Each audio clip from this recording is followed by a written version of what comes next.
The galaxy had known war for 11,000 years. Not the clean, swift kind that histories remembered fondly, the kind with decisive battles and heroes whose names carved themselves into stone.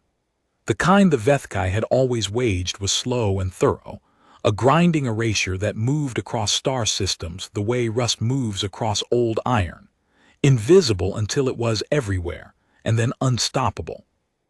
They were not cruel by nature. That was the part humans never quite understood, even at the end. The Vethkai did not enjoy conquest.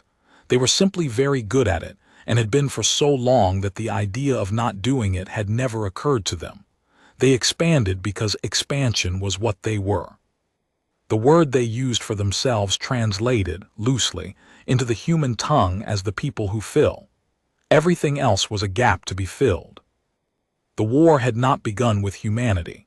It had begun with the Sorelians of the Crab Nebula Arm, and before them the Dew, and before them 17 other species whose names now existed only in Vethkai archives as catalogued extinctions.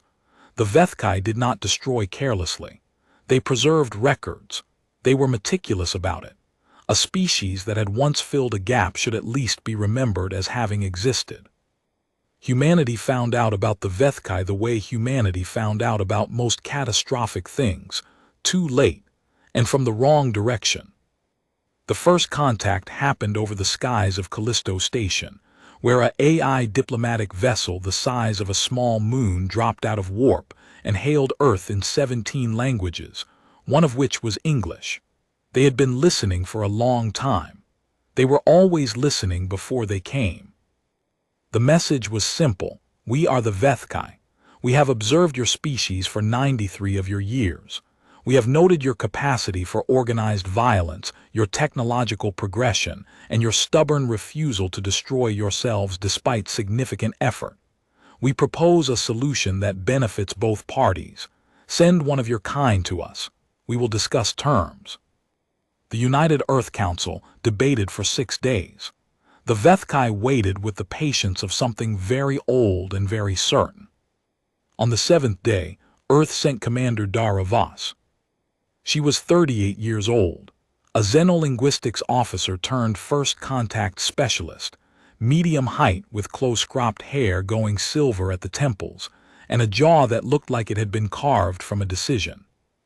She had spent 14 years preparing for a moment like this, cataloging 17 alien contact simulations, writing her dissertation on the biological universality of grief responses, and learning to fall asleep in the jump seat of a survey craft that smelled like recycled air and old coffee. She was not the most decorated officer in the fleet. She was the one they sent because, as Admiral Chung had told her plainly, "You're the one most likely to come back." She had taken that as a compliment. The Vethkai vessel was called in their own tongue, a word that sounded like water moving over stones for about 4 seconds. The translation unit rendered it as enduring place. It was a good name.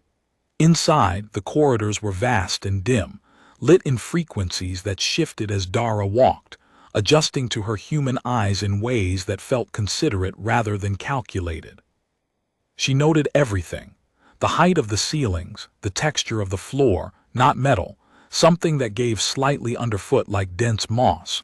The way the air smelled faintly of something mineral and old, like the inside of a cave that had been sealed for centuries.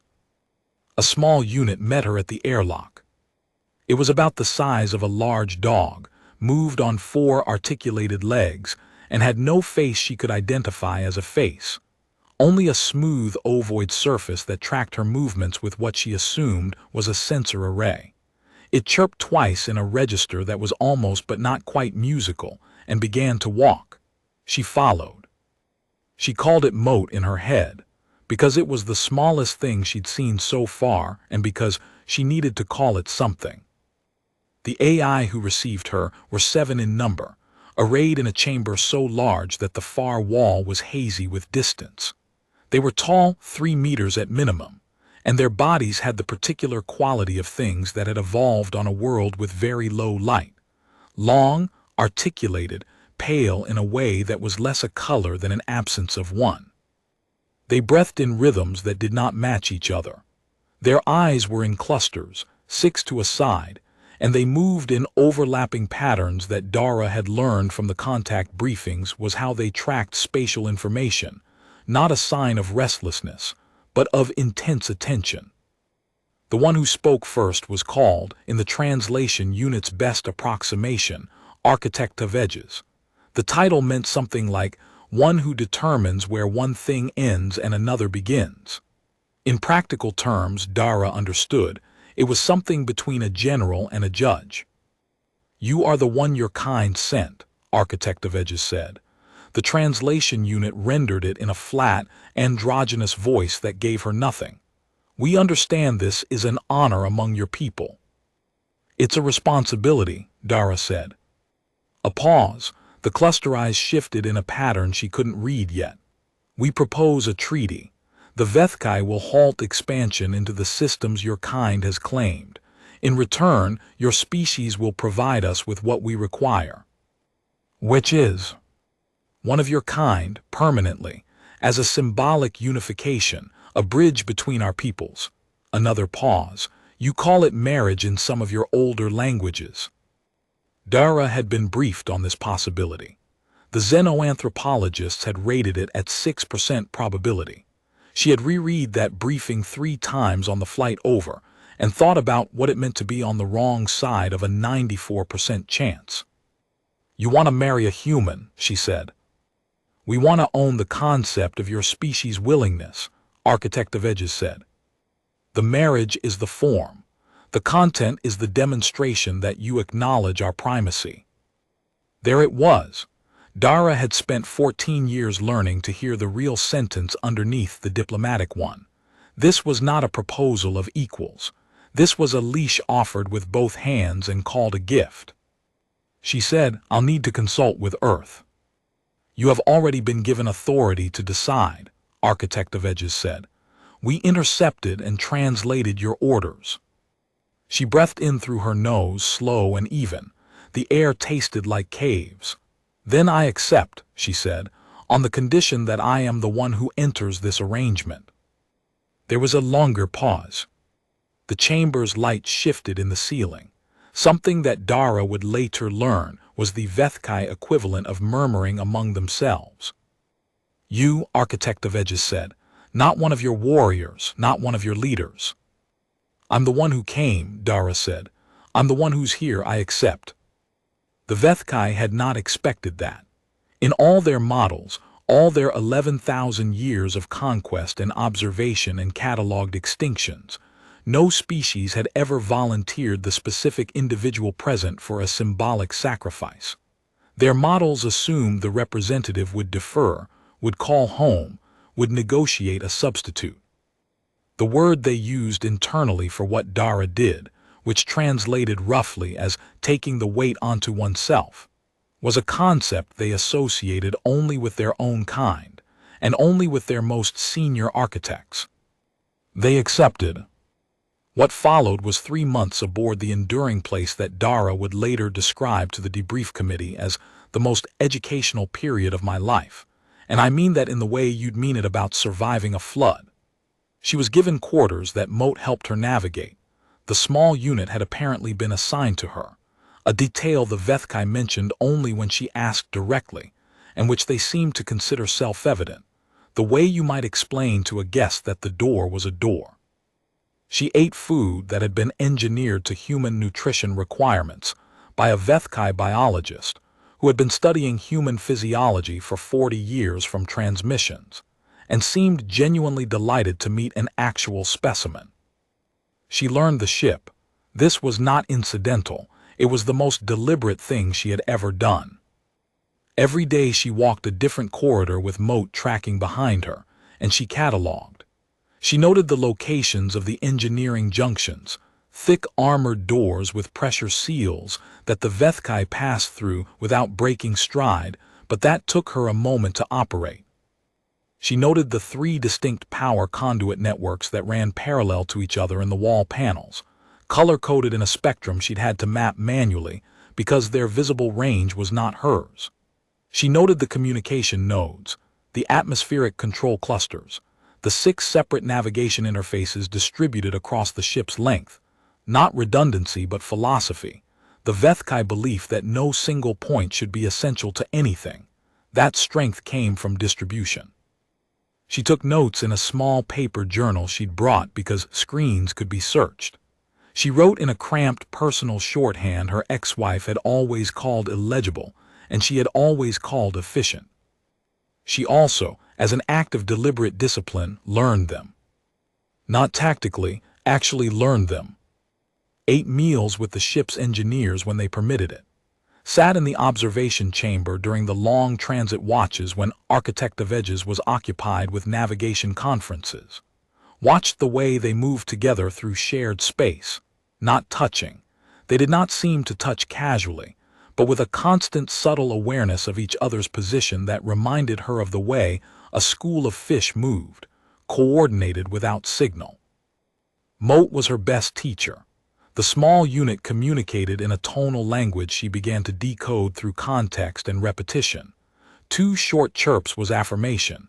A sustained low note was something like concern. A rapid oscillating tone she had eventually identified as humor, or at least the Vethkai adjacent to it.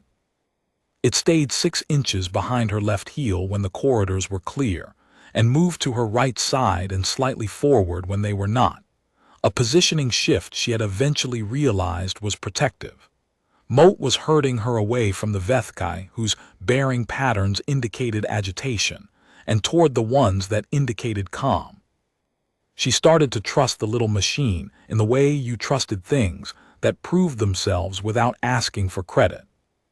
On the 42nd day, she found the artifact.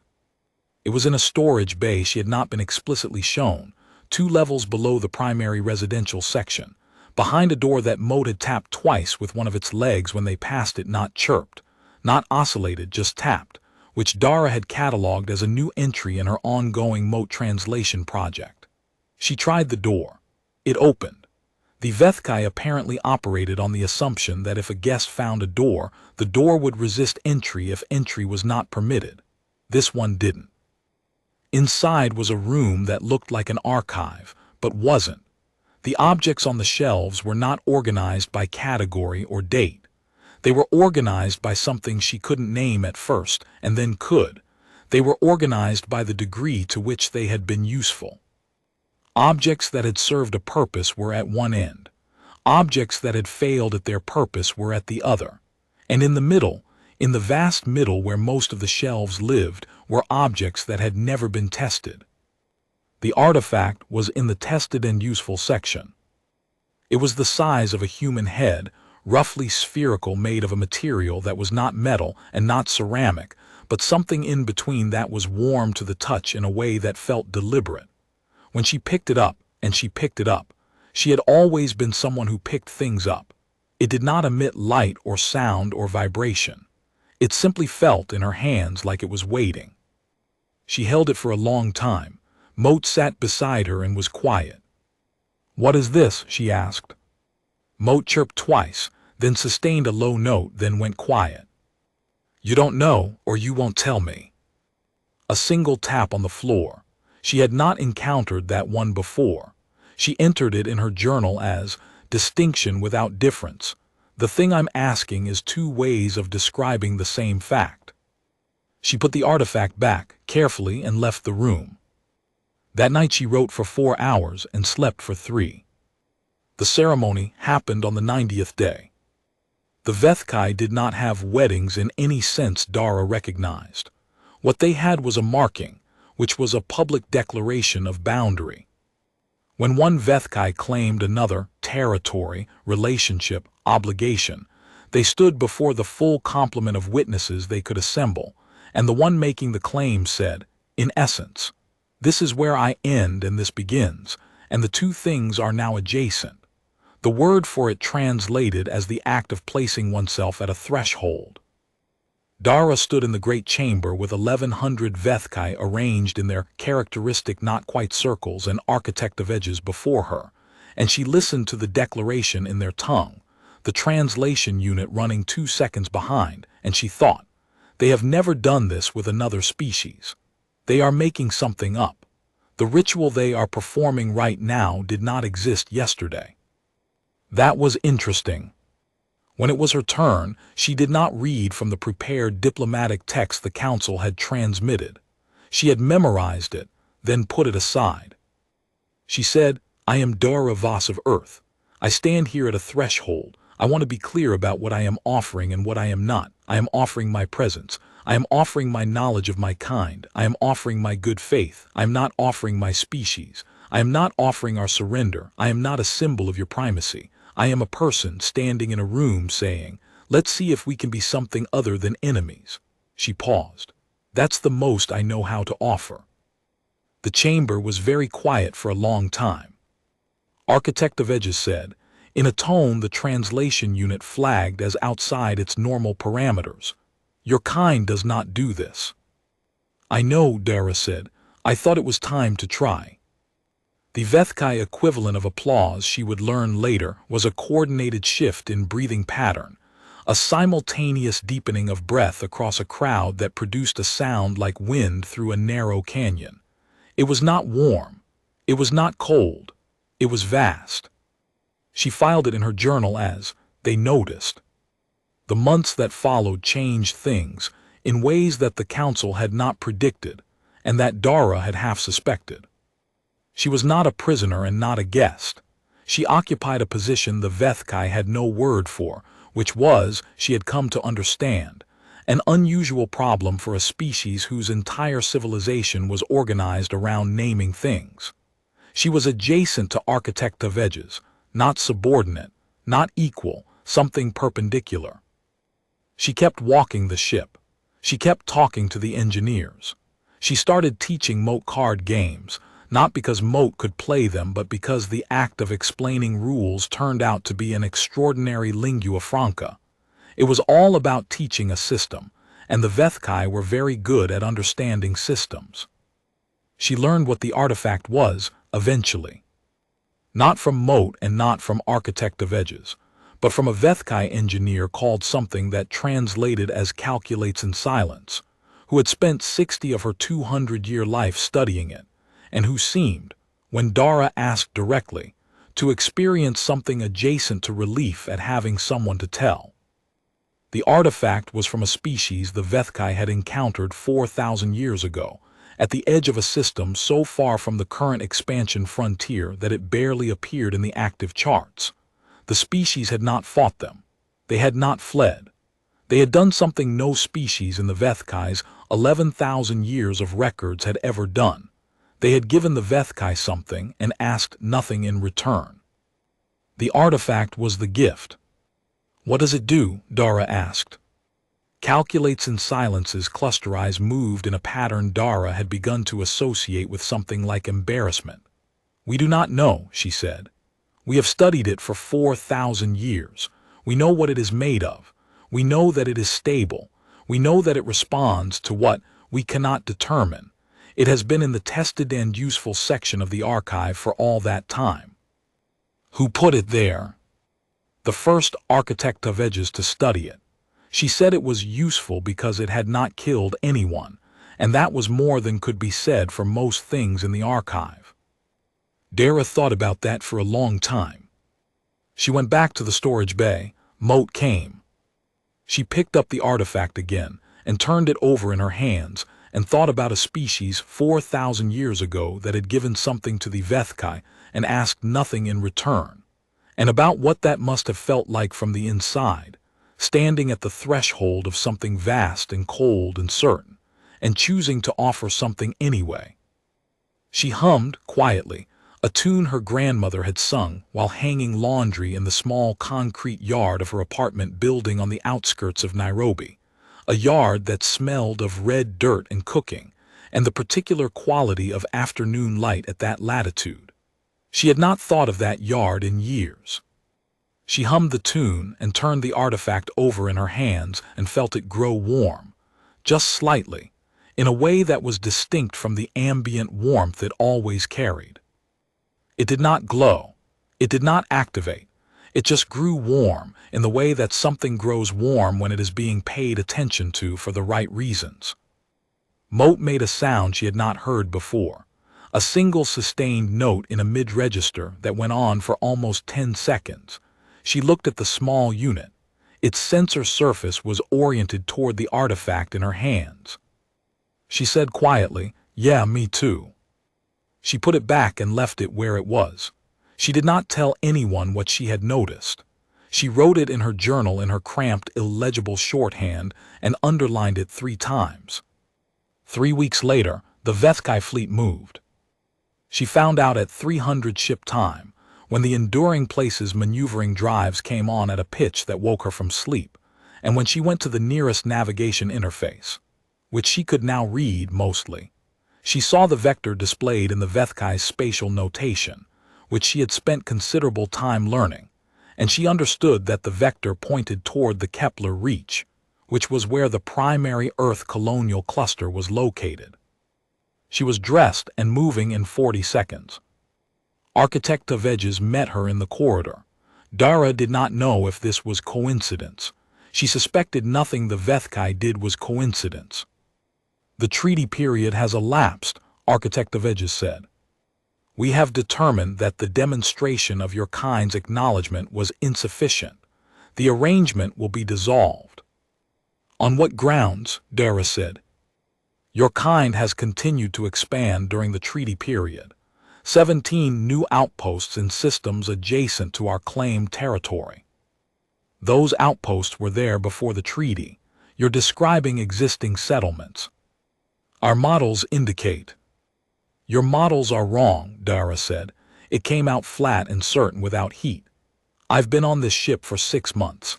I've been watching how you build your models. You weight consistency over novelty. You see a pattern that matches a previous pattern and you assume it continues. That's good for predicting rivers. It's bad for predicting people." Architect Taveges's cluster eyes moved in a pattern Dara associated with genuine recalibration. Something she had only seen twice, both times when calculates in silence encountered a result that contradicted a previous calculation. "The expansion is observed fact," Architect Taveges said. "The expansion is settlers growing food," Dara said. "I can show you the agricultural registries. I have access to Earth's public records. Those are people planting things in the ground, not people building weapons." She held Architect Taveges's gaze, all 12 cluster eyes, which she had learned to look at without instinctive flinching. "I want you to look at the evidence before you decide the conclusion. Is that something you can do?" Another long pause. The corridor hummed with the maneuvering drives. "Show us," Architect Taveges said. She showed them. It took 11 hours. She pulled every public agricultural record, settlement census, and trade manifest she could access through the communication array, and she walked the Vethkai Council through them with the particular focused patience of someone who had written a dissertation, and knew that evidence was only persuasive when you didn't skip steps. Calculates in silence helped her navigate the communication systems. Moat sat beside her and held still. At the end of 11 hours, Architect Taveges said, "These records could be fabricated." "They could," Dara agreed. "So could your models. The question isn't whether fabrication is possible. The question is what level of certainty you need before you commit to a course of action you can't take back." She let that sit. "We have never," Architect Taveges said slowly, "halted a fleet movement on the basis of a counterargument from the species in question." "I know," Dara said. "I thought it was time to try." There it was again. She had not planned to say it again. It came out of her the same way the humming had, from somewhere below deliberate thought. The fleet halted. It was not permanent. She knew that. The Vethkai Council deliberated for 6 days in a closed session that she spent mostly in the observation chamber, watching the stars, and teaching Moat a simplified version of chess that accounted for the fact that Moat did not have hands. She moved pieces. Moat tapped the ones it wanted moved. She did not know if Moat understood the game or was learning it, or was doing something else entirely that only resembled game playing from the outside. She thought about the artifact. She thought about a species 4,000 years ago that had walked up to the Vethkai and said, in whatever language they spoke, "Here is a thing. We ask nothing. Take it." She thought about what kind of people did that, what kind of civilization, what kind of history, what shape of understanding about the universe produced that response to something vast and cold and certain bearing down on you. She thought about her grandmother's yard, and the smell of red dirt, and the specific quality of afternoon light. On the 6th day, Architect of Edges came to find her. "We have discussed the matter," the architect said. "There is no consensus. The council is divided. This has not happened in," a pause while the translation unit struggled. "The word we use translates approximately as a very long time. The last time the council could not reach consensus was over a question of territorial notation, 400 years ago." "What was the resolution then?" Dara asked. "We waited until the question resolved itself through environmental change." "That's one approach," Dara said. "We are considering a different approach," Architect of Edges said. "We are considering asking you." Dara looked at the architect for a long moment. The corridor light shifted in the ceiling. Somewhere in the ship, Moat was probably tracking something. "You're asking a human to help the Vethkai reach an internal consensus," she said. "We are asking the one who is adjacent," Architect of Edges said. "You occupy a position we have no word for. That has not happened before either." She thought about thresholds, about the people who stood at them and what they chose to carry across. "Tell me what the disagreement is specifically," she said. "Not the summary, the actual disagreement." What followed was the longest conversation she had ever had. It went for 31 hours, with breaks for food and 2 for sleep, conducted mostly in the great observation chamber with the stars visible through the curved transparency above them. It was not a negotiation. It was not a debate. It was, as best she could describe it in the debrief a year later, an attempt by a very old and very certain civilization to explain to a significantly younger and considerably less certain one the precise nature of its doubt. The Vethkai had been expanding for 11,000 years, and for most of that time it had worked, not in the way of conquest, in the way of need. They were a collective organism in a way humans weren't quite. When a Vethkai cluster group lost members, the remaining ones deteriorated. When they found new systems, new space, the deterioration reversed. The expansion was not ambition. It was biology. They filled gaps because unfilled gaps in their population structure killed them slowly. The way isolation killed some humans slowly, except more reliably and with better documentation. The Council's division was this. A faction that had existed for about 200 years, growing slowly, argued that the model was wrong. Not wrong about the mechanism, the biology was not in dispute, but wrong about the conclusion. They argued that filling gaps with conquered space was not the only way. They argued that there was another mechanism, one that appeared in the historical record rarely and ambiguously, one that they had catalogued but not understood. The mechanism had a name in their language that translated as something like the warmth that comes from adjacency. They had examples. Small ones. The artifact from 4,000 years ago, given freely by a species that had since been absorbed but not, the dissenting faction noted, destroyed. A diplomatic contact 600 years ago with a species called the Orin, which had ended not in conquest, but in a shared agreement whose effects on both populations had taken decades to manifest, but had ultimately produced something that looked like that the Vethkai barely had language for mutual benefit. The dissenting faction argued that these examples suggested a different mechanism for filling the gap, not conquest, contact. The majority argued that the sample size was too small to reweight 11,000 years of practice. "What do you think?"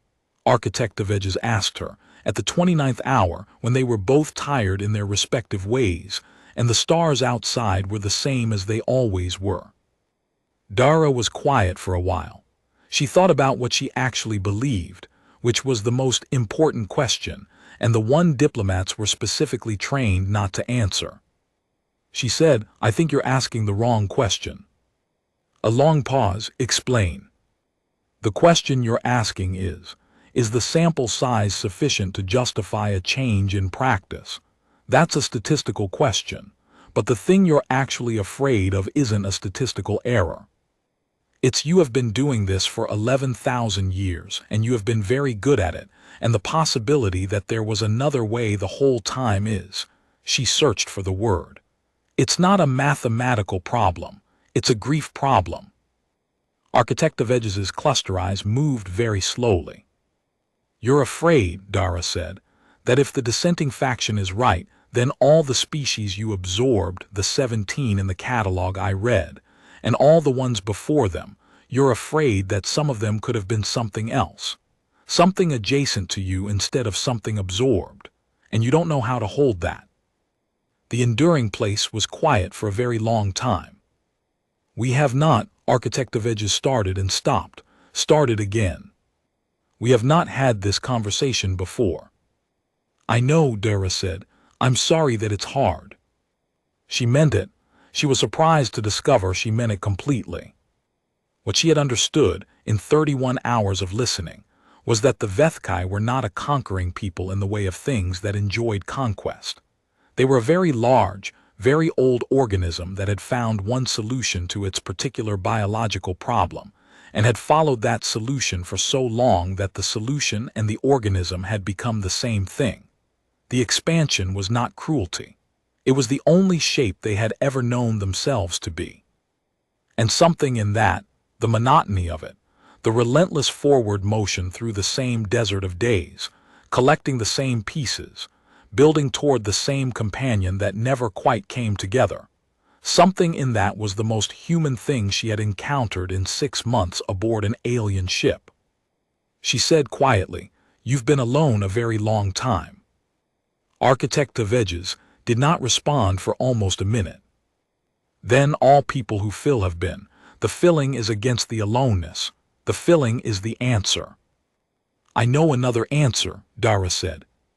You have demonstrated it. A silence that was not uncomfortable. The artifact, Dara said, the one in the storage bay.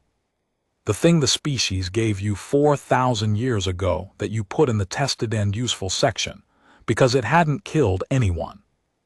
Yes. They gave it to you because they were afraid and they didn't know what else to do, Dara said. But also, I think they gave it because they understood something about you, about what you needed. They couldn't fill the gap for you. They were too small, too few. But they could stand at the threshold and say, here is something that is ours and we give it to you and we ask nothing. And maybe that was, she tried to find the word.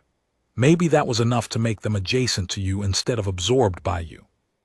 Maybe that was the mechanism. Architect of Edges was very still.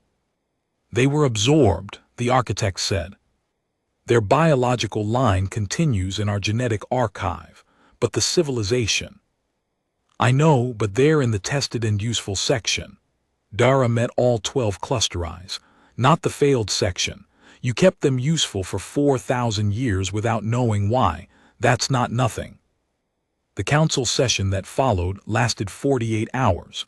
Dara was not present. She spent it in the storage bay, sitting on the floor with the artifact in her lap and Moat beside her. And she talked, not to either of them specifically, not to the ship, just into the air about her grandmother's yard and the quality of afternoon light, about the dissertation she'd written on grief responses and what she'd learned writing it, about her ex-wife who had called her handwriting illegible and been right, about the 14 years she'd spent preparing for a first contact that everyone assumed would end badly and that she had, somewhere in the private chambers of herself, always believed might not. She talked about loneliness, not in the abstract, in the specific, the particular shape of it that came from being very good at something and having that thing be the thing that kept you separate, the way being a bridge meant you were on neither shore. She talked about Moat, who she was going to miss. Moat sat beside her and was still, and occasionally made the sustained mid-register note that she still did not have a complete translation for, except that it felt like being heard. When the council session ended, Architect of Edges found her in the storage bay. "We have reached consensus," the architect said. Dara looked up. "It was not unanimous. It will not be permanent. There are factions who will not accept this consensus, and in time they will have to be addressed." A pause. "But for now, the fleet will stand down.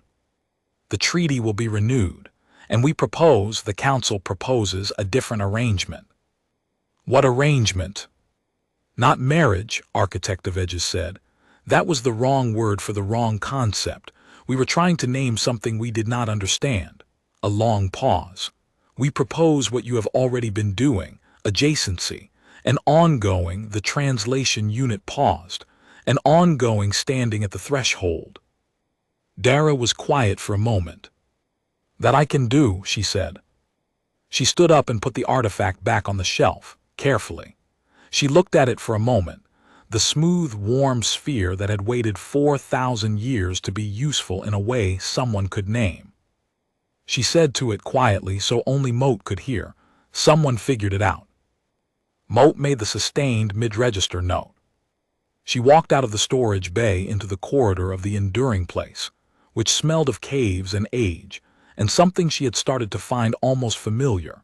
And she thought about what she was going to tell the council when she got home, and how she was going to explain to people who had expected a report on military threat assessments that she had spent 6 months learning a ship and a language and how to play chess with something that didn't have hands, and that it had worked. And that working had not looked like what anyone expected winning to look like.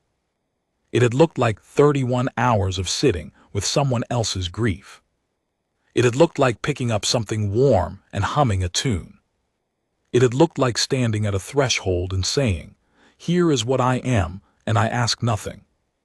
She pulled out her journal, pages dense with cramped shorthand, Moat's tonal vocabulary down the left margin of every third page, the ship's power conduit network mapped in meticulous detail she would probably never need, and she made one last entry. It said they were lonely. So were we, turns out that was the thing. Then she went to find Architect of Edges and begin the work of deciding what adjacency, in practice, looked like for two civilizations that had almost killed each other and had instead, somehow, done something much harder. The stars outside the observation chamber were the same stars they had always been. They did not know or care what happened beneath them. That was fine. That was the thing about stars. They provided light without opinion, orientation without instruction, a sense of scale that was useful precisely because it was humbling. Dara Voss stood in the observation chamber of the enduring place and looked at them and felt, for the first time in a very long time, like she was exactly where she was supposed to be. Not because it was comfortable, not because it was safe. Because she had walked into the emptiness with her hands open, and the emptiness had turned out to contain something she had not been able to predict from the outside. That was the human thing, she thought, not the defiance, though they had that, not the stubbornness, though God knew they had that too. The human thing, the specifically, irreducibly human thing, was the capacity to stand in the middle of an enormous unknown and refuse to close your hands. To stay open.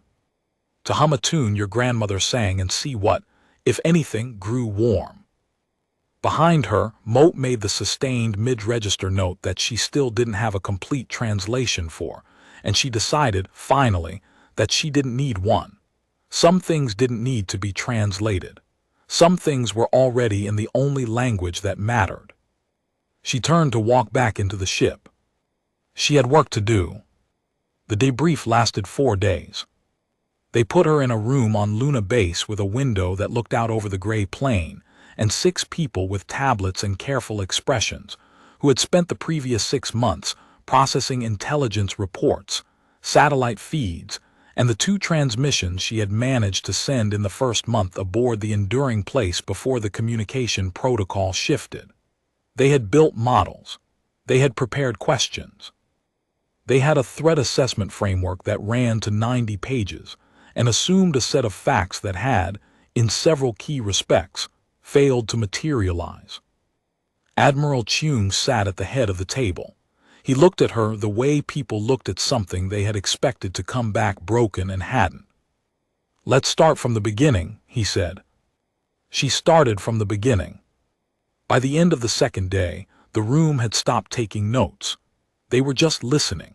She noticed this around hour 7 of the second day and filed it away as relevant information about what happened to humans when they stopped preparing for a fight they had already decided was inevitable. They had sent her because she was most likely to come back. She had come back. What she had brought with her was harder to process than a threat assessment. She told them about Moat. She told them about calculates in silence and the 40 years of biological study, and the relief of being asked a direct question. She told them about the artifact and the species 4,000 years ago and the tested and useful section of the archive. She told them about Architectaveges sitting in an observation chamber for 31 hours explaining grief in a language that had no word for it, through a translation unit that flagged itself as outside normal parameters every 4 minutes. She told them about the fleet standing down. "That's not guaranteed to hold," she said. "There's a faction. There are always factions. The consensus is real, but it's thin in places, and thin things can be pressured in the wrong direction by the wrong set of events. We need to not give them the wrong set of events." "Define wrong," Chung said.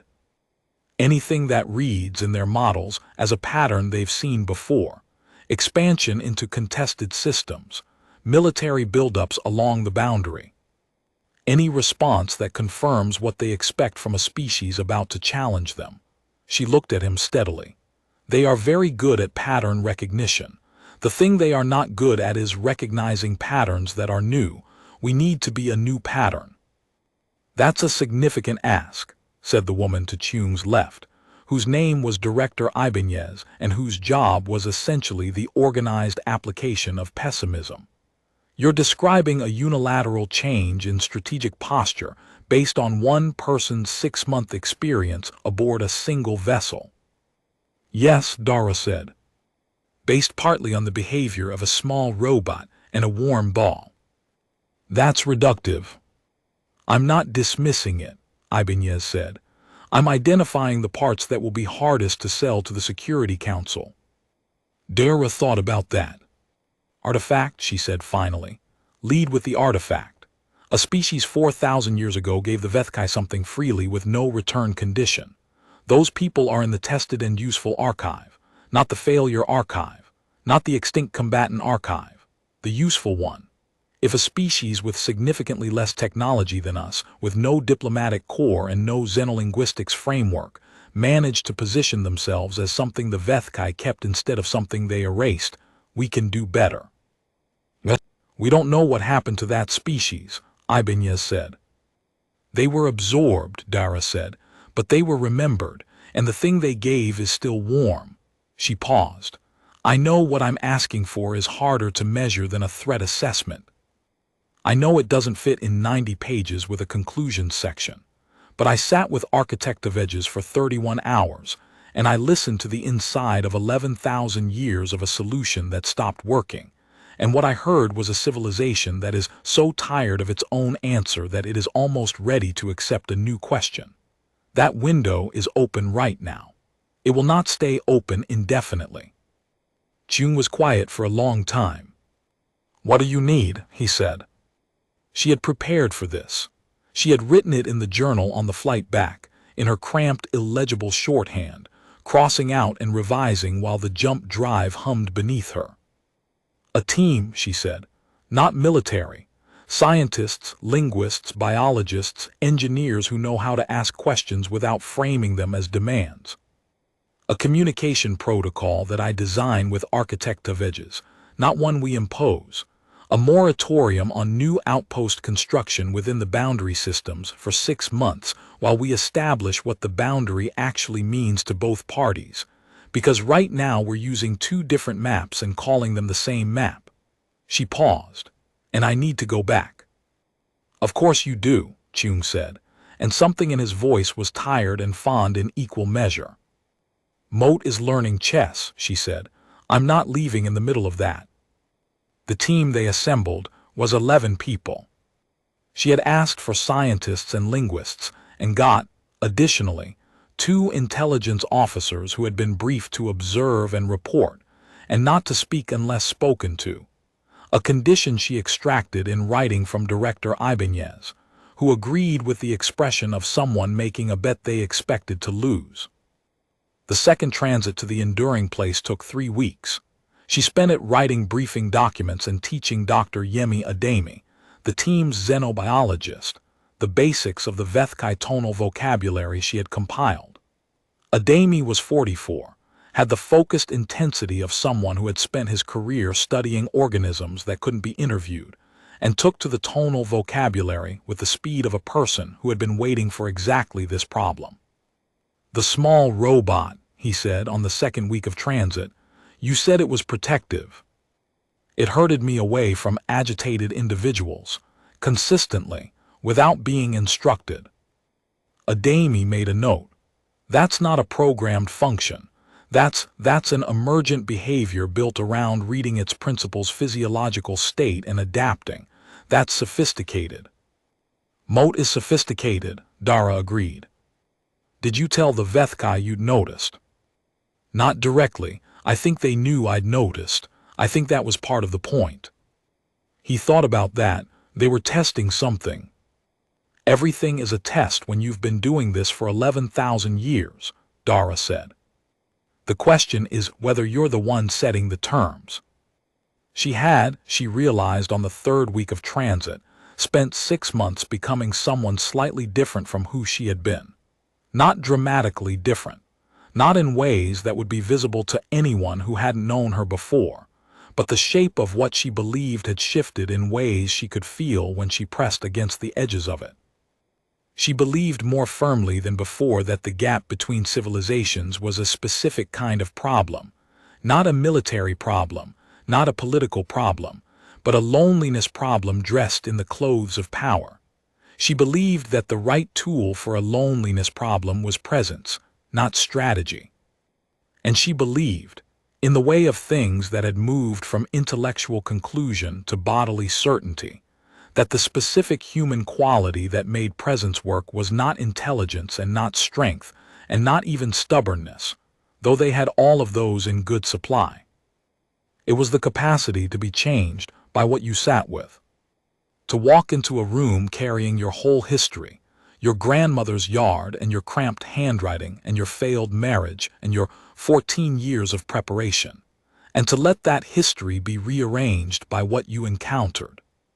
To come out the other side, holding something warm that had not been yours when you arrived. The enduring place was exactly where the navigational coordinates said it would be. Of course it was. The Vethkai were meticulous about being where they said they would be. Moat met her at the airlock. It chirped twice. "Yeah," Dara said, "me too."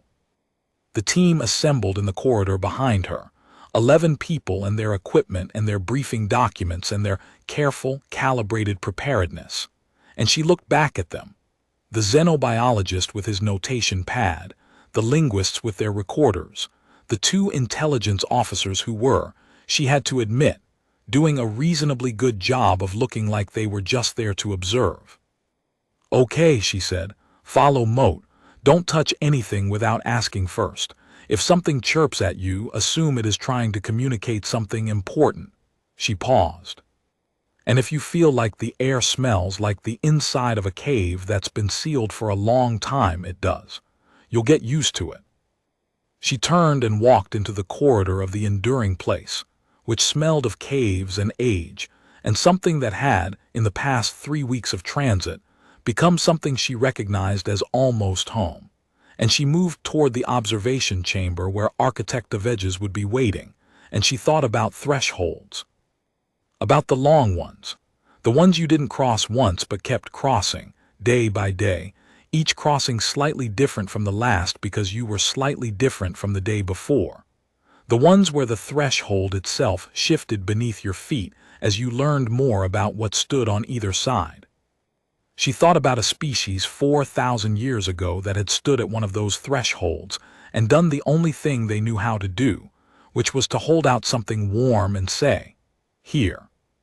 She thought about what it meant that the thing they'd held out was still in the archive, still warm, still waiting in the tested and useful section, while empires rose and fell, and a very old civilization that had never learned to stop filling gaps stood now, 4,000 years later, on the edge of finally understanding why that small, strange gesture had been filed under useful.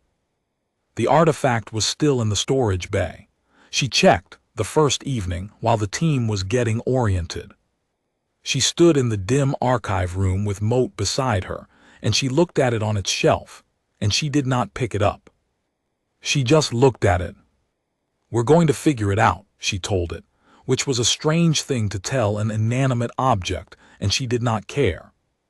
The work began the next morning. It was slow and careful and frequently frustrating and occasionally transcendent, which was exactly what she had told the council it would be. Dr. Adami's first session with a Vethkai biologist produced a notation error that took 3 hours to resolve, and an insight about cross-species inflammatory response that both parties agreed was genuinely significant. The linguists built a joint translation protocol that, by the end of the second week, was running at twice the accuracy of the unit she had used for 6 months. One of the intelligence officers, on the 4th day, asked Moat a direct question using the tonal vocabulary, and received what everyone present agreed was an unambiguous answer. He filed a report. She imagined Ibanez reading it. Architect of Edges was present at most of the sessions, not always participating, sometimes only observing in the way of something very old that had learned to gather information before deciding what to do with it, but present, consistently, quietly present. On the 11th day, Calculates in Silence brought her a calculation. It was a projection, the Vethkai's own modeling, recalibrated with the new data from the agricultural registries Dara had shared during the fleet stand-down. It showed, in the Vethkai spatial notation that Dara could now read without effort, what the expansion frontier looked like under 2 different models: the traditional one, which continued the existing trajectory, and a new one which incorporated the adjacency variable. The adjacency model produced smaller numbers. The Vethkai knew it would. That was the point Calculates in Silence was making: smaller numbers but a different shape, not expansion into emptiness, growth alongside something else. "Your dissenting faction," Dara said. "They have been waiting to be shown this calculation for 200 years, Calculates in Silence said. No one who could make it was willing to make it, because making it required assuming the adjacency variable was real. And now it is. And now there is evidence," Calculates in Silence said, which was a different statement, and both of them knew it was a different statement, and the distinction mattered. Dara took the calculation. She spent 2 days going over it with Dr. Adami and one of the linguists, verifying the math, not because she distrusted it, but because she needed to be able to explain it to people who would look for reasons to distrust it. Then she sent it to Luna Base with a cover document that said, in essence, "Here is their math. It shows what I told you was possible. The window is still open. Please do not close it with a troop deployment." Chung responded in 12 hours. The message said, "Received. Ibanez is rerunning her models. Give us 3 days. 3 days later, we're in." She sat in the observation chamber with that message on her communicator and Moat at her side and the stars outside being their usual indifferent selves, and she thought about all the things she had not predicted when they sent her here. The artifact, Moat, 31 hours of sitting with ancient grief, the moment she had hummed a tune and felt something grow warm in her hands. She thought about the species 4,000 years ago, and the thing they had given freely, and what it had cost them, and what it had meant that the gift had been kept, that it had waited in the archive for 4,000 years to be understood, that the understanding had required a human woman to pick it up and hum a tune her grandmother had sung while hanging laundry, and for something to respond. She did not understand what the artifact was. She still did not know. She suspected she was not supposed to know, that the not knowing was part of the point, that the species who made it had understood something she was only beginning to grasp, which was that the most useful gifts were the ones that couldn't be explained, that had to be felt, that required you to be present and open and undefended to receive what they were offering. Maybe that was what humanity was in the end. Not a weapon, not a wall, a species that had survived by being porous, by letting the world in, by being changed by what they encountered, by coming back from the edge of destruction with something new in their hands that they had not brought with them. A species that had been given a gift once by the universe, the capacity to grieve and still be curious, to be afraid and still go through the door, to be small in the face of the enormous and still reach out, and who had, against all reasonable expectation, kept it warm. Moat made the sustained mid-register note. Outside, the stars continued their ancient, indifferent burning. Dara Voss closed her communicator, opened her journal to a new page, and began to write. The months that followed the team's first deployment were not smooth. Nothing that mattered ever was. The faction within the Vethkai Council that had opposed the consensus did not dissolve. They resubmitted their analysis 4 times, each time with additional data, each time with the particular persistence of a civilization that had been right about things for 11,000 years, and found it difficult to tolerate the possibility that it was wrong about this one. Architect of Edges managed them, the way Dara was beginning to understand all Vethkai management functioned, not through authority, but through a meticulous ongoing negotiation of what the evidence actually showed. On one occasion, the faction requested a direct audience with the human delegation. Dara sat with them for 8 hours. She brought Adami and the senior linguist, Dr. Petra Solis, who had by that point developed a functional working relationship with 2 Vethkai historians and could follow roughly 60% of a conversation without the translation unit. What the faction wanted, Dara realized an hour in, was not to be argued with. They wanted to be witnessed. They wanted someone to sit with the weight of 11,000 years of practice and acknowledge that changing it was not a small thing, that what was being asked was not merely a policy adjustment, but a revision of what the Vethkai understood themselves to be. She sat with that for the full 8 hours. She did not argue, she asked questions. She listened to the answers. At the end, the faction's spokesperson said something the translation unit flagged as outside its normal parameters for a full 20 seconds before rendering it as, "You do this without moving." "What does that mean?" Solis asked quietly. "I think," Dara said, "it means we sit still with difficult things instead of moving away from them." The faction withdrew their opposition the following week. Not permanently, they had made clear they reserved the right to resubmit if evidence warranted, but for the immediate period, they stood down. Architect of Edges, when Dara told them what had happened in the 8-hour session, was quiet for a long time. "You understand," the architect said finally, "that you have done something we have been trying to do internally for 200 years. "I had an advantage," Dara said. "Which was?" "I didn't need them to be right or wrong, I just needed to understand them." She paused. "That's easier when you're from somewhere else." 6 months after the team's arrival, the Joint Working Group produced its first official document, a framework for what they were calling, in the bilingual version, adjacent sovereignty. The term was a compromise, which meant neither side thought it was perfect and both sides thought it was workable, which was, in Dara's experience, the best thing a term could aspire to.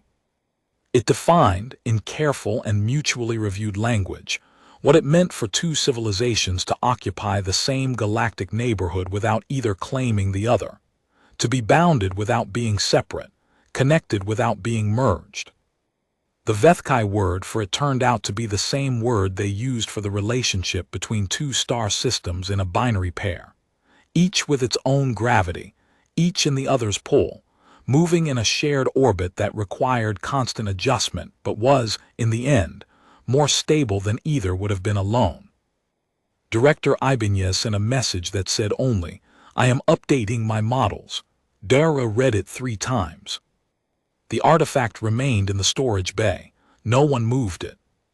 Calculates in silence continued to study it, now in collaboration with 3 members of the human team, producing a research paper that would eventually be cited in 47 subsequent academic works as the founding document of the field they were inventing as they went, which they called shared material culture in first contact contexts. What the paper concluded, carefully and with appropriate qualifications, was this: the artifact was not a device. It was not a weapon, not a communication tool, not a power source. It was, as best the combined research team could determine, an object made specifically to be held. Its material composition responded to sustained contact with biological systems in a way that produced a measurable thermal differential. The warming Dara had noticed in the storage bay. The response was not electrical or chemical. It was something they did not have a word for in either language, and which the paper described simply as a response to presence. The species who made it had understood something. They had built an object that could feel a hand around it and become warm. They had given it to the Vethkai, who needed something warm and did not know how to ask for it. And then they had let the Vethkai keep it for 4,000 years until someone came along who could explain why. Dara read the paper twice, sitting in the observation chamber, and then she went to the storage bay and she picked up the artifact one more time. It was warm in her hands almost immediately. She stood there for a while, holding it, thinking about hands, about all the hands that had held it before hers, the hands of the species who made it, the hands of the Vethkai historians who had studied it and put it back, her own hands twice before today, thinking about all the hands that might hold it after hers. She thought about her grandmother hanging laundry in a concrete yard in Nairobi, and how a woman who had never heard of the Vethkai, who had never imagined standing in a storage bay on an alien ship in the outer dark, had nonetheless given Dara something that turned out to be exactly what this moment required: a tune to hum when she needed to feel her own humanity clearly, a way of carrying warmth that did not require explanation. She set the artifact down. She did not know if it could hear her, if hearing was a concept that meant anything for an object made to be warm. She said it anyway, to the air, to the archive, to whoever or whatever in the chain of 4,000 years was owed the acknowledgement. "We figured it out." Then she turned and walked back into the corridor of the enduring place, past the power conduits she had mapped, and the pressure doors she had learned to open, and the atmospheric control clusters she now understood in 2 languages, past the engineering bays where a Vethkai and a human were probably right now disagreeing productively about a question neither could answer alone, past the communication node where Solis was probably translating something that had no equivalent in either tongue, toward the observation chamber where Moat would be waiting, oriented toward the door. She had a meeting in an hour, a working session on the boundary notation, which had turned out to be genuinely complex in ways both sides had underestimated, and which was going to require at least 3 more sessions before anyone could responsibly claim they were mapping the same territory. She had notes to prepare. She had a message from Adami about a biological finding he wanted to discuss before the session. She had a journal that was almost full and a second one, blank, that she had brought on the second transit because she had known she would need it. She had work to do. She had always had work to do. The work was just larger now, and stranger, and more interesting than anything she had imagined in 14 years of preparing for a moment that everyone expected to end badly. Moat was waiting by the observation chamber door, exactly where she had expected. She had stopped being surprised by this. "Come on," she said. The 2 of them walked together into the work of the day, which was the slow, careful, frequently frustrating, occasionally transcendent labor of building something new in the space between two civilizations that had almost destroyed each other, and had instead, somehow, done the harder thing. Above them, through the curved transparency of the observation chamber, the stars continued their ancient, indifferent burning. They did not know or care what happened beneath them. That was fine. That had always been fine. The warmth was here,